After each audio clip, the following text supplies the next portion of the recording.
ఆ కనికరం, ఇన్నాళ్ళు ఈ భూమి మీద చూచిన ఆ ప్రేమ, ఇన్నాళ్ళు చూచిన ఆ దయ, ఇన్నాళ్ళు చూచిన ఆ కృప రెండవ మారు వస్తున్నప్పుడు యూదా గోత్రపు సింహము వలె చీల్చుకుంటూ ఆయన వస్తాడు.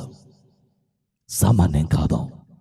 నీవు నమ్మిన దేవుడు ప్రేమ ప్రేమ ప్రేమ ప్రేమ అని వర్ణిస్తున్నావు. క్షమిస్తాడు క్షమిస్తాడు అని అనుకుంటున్నావు. రాజ్యములోకి, దేవుని రాజ్యములోకి అన్యాయస్తులు ఆయన రాజ్యములోకి ఏం చేయరు? ప్రవేశించరు.